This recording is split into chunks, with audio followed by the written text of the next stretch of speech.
Hey guys, what's up? It's LiftyMan190 here, coming at you with a double review of my two Japanese F-15s, Standard J, Aggressor DJ with the cool blue splinters camo. So yeah, these, I guess honestly, this is because I got this first. Of these two, I got this one first, and then my first F-15 was the US 65th Aggressors F-15C. This is my first like frontline squadron F-15, so that's interesting. Just interesting to think about it. So yeah. Anyways, so I think I'm gonna kind of, I'll just do one by one. I'll look at everything on the regular jet, and then I'll look at the Aggressor. So we got the radome, and we have a little like pitot tube there, 866, which is part of the tail number.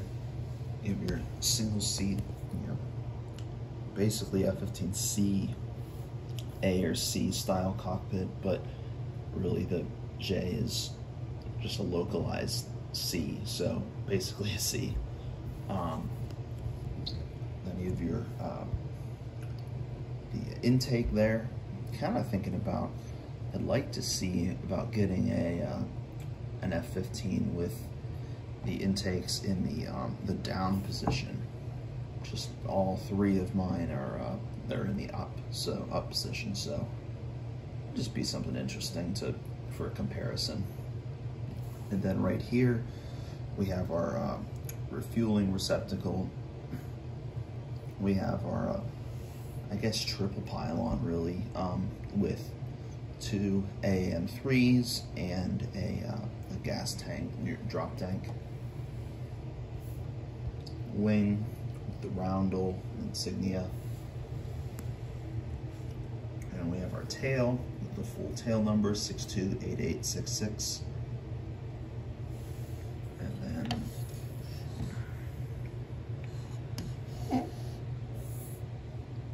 the back. Honestly, as you know, when I first got my 65th C, I really didn't think too much about the engine nozzles, but as I looked at them and then seen real F-15s and looked at these again, they're really not that great.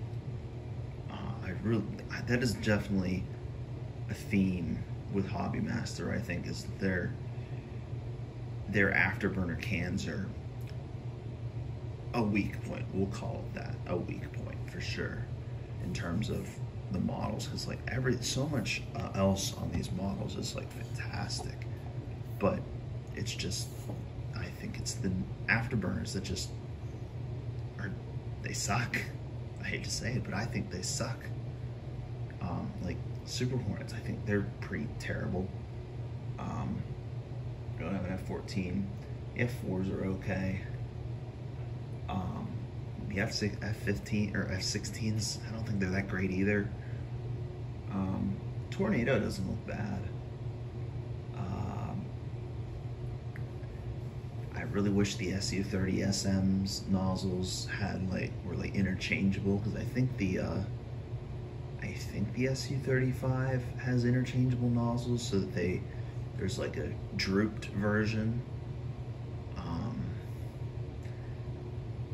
So that's kind of cool, but I wish it was also on the SM, because it has the same kind of thrust vectoring engines, or very similar to the Su-35. But I think the physical actual nozzles even aren't that great on all of them. I don't think they were that great on the SM or the Su-27 I have. The F-35 I think is okay. I don't know. Going on off on a tangent, but basically I just don't really like almost any of Hobbymaster's afterburner cans. Just not that great. Definitely a weak point of a lot of models. Eurofighter, I think that's not a great one either. the F5 or F5s, there's not that much to screw up on those, so that's good at least. Anyways, here's the other side of the airplane. Really not much else different. And then here we have the bottom of the airplane with the centerline fuel tank. And there is where you can pull that plug out, and then that is where the stand hole is.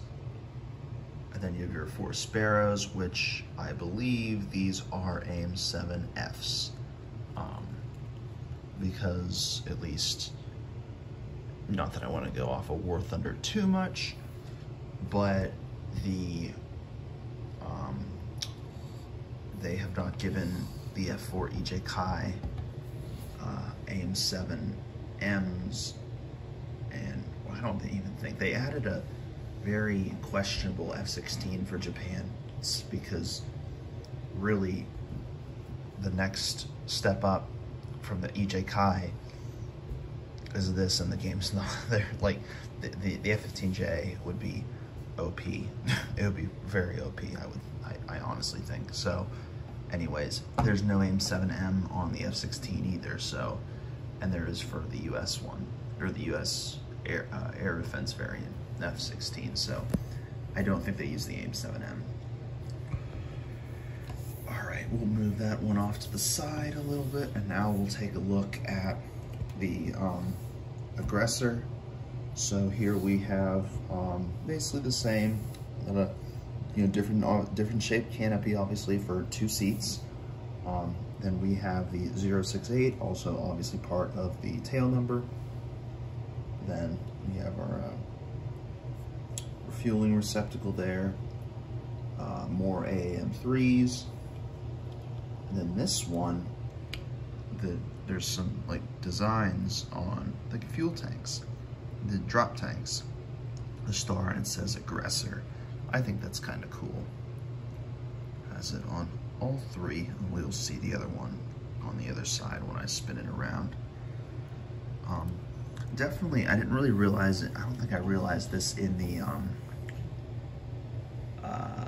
what's it called, in the pictures online, that like you can see through to like this, whoops, like the standard camouflage. Like it's not like full splinter like the 65th, or I guess an American Aggressor camo is, like I guess splinter on the F-15 or the F-16.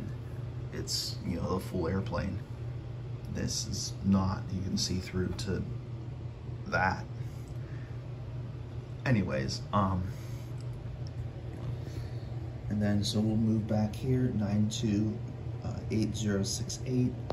There's the unit insignia emblem.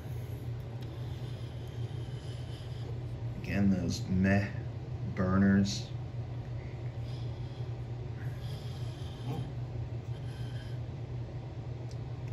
I guess the one thing I didn't really look at on the other one is here's the gun, where the gun would be. And then here, it also says Aggressor on the other one, like I said it would. And then I'll pick it up by the wing. So look at the underside. And the Sparrows on this one are blue. So there, once again, there's where the stand would go. So yeah. All right. Put them back together in a cool. All right, so I think that's gonna do it for this one. Thank you guys so much for watching. Really appreciate it. Really happy to have both these guys in my collection, especially. Had to search for a while to get this guy, but I got it at a really good price, so definitely happy to have the regular one, but I can't really go wrong with an Aggressor, camo. So thanks guys for watching once again, and we'll see you next time.